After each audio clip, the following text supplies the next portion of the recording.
think Bitcoin is so played out. I think everybody has like some exposure to it who would have wanted exposure by now, that there's no incremental buyers of Bitcoin.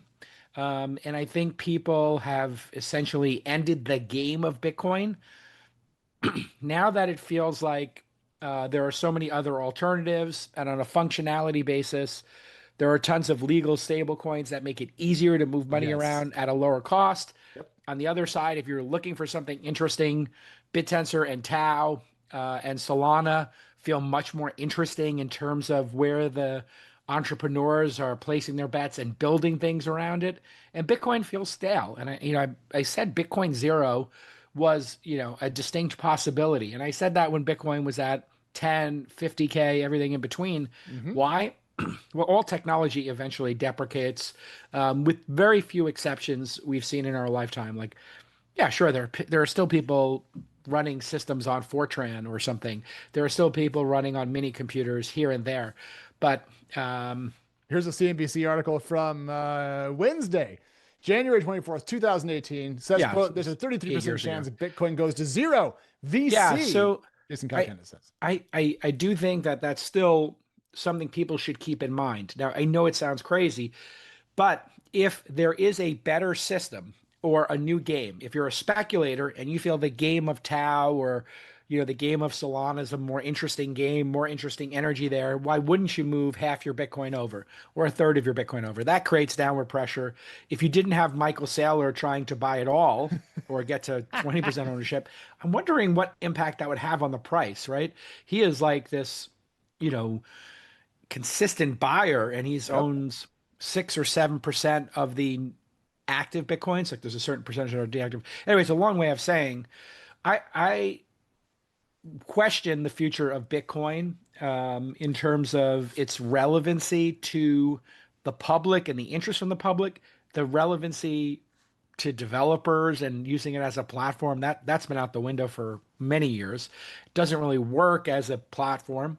And then for moving money around, obviously stablecoins better, faster, Stablecoins. and more integrated. So Yes. where is its audience coming from? Where's the incremental buyer of Bitcoin? Why would people start storing money in Bitcoin? If it was a speculative tool, let's just call it what it is. It was Yep. a game. People were gambling. Yeah. And so, I said this on Twitter. Left it up here, this is 2018 when it was trading at 3,700. It has had a hard time getting back to, six figures. It could just It could just trade based, stay. yeah, Yeah. it could just slowly deprecate over time without incremental buyers coming in. And then people just at some point need the money. So you're a Bitcoin holder and you're like, I had a kid. I've got some bills to pay. I'm retiring.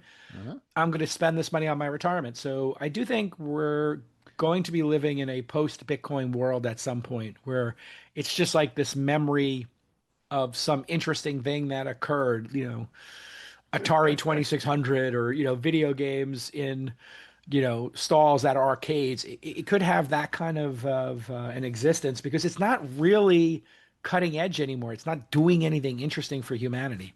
Starting a new business can be pretty intimidating, and in addition to having a world-class product and a great team, it really helps to have partners that you can trust. You want companies with reliable tools and expertise that you can depend on, and there's no better example than Shopify. Shopify is the e-commerce platform behind millions of businesses around the world. In fact, they're powering 10% of all e-commerce in the United States, from household names like Heinz and Mattel to companies that are just getting started, perhaps like yours. If you are launching a new brand, Shopify is going to help you locate and reach your first customers by helping you design attention-grabbing emails and social media campaigns with clean and ready-made templates, and of course, Sidekick, their content-generating AI assistant. So it's time to turn those what-ifs into sign up for your $1 per month trial today at shopify.com/twist. That's shopify.com/twist.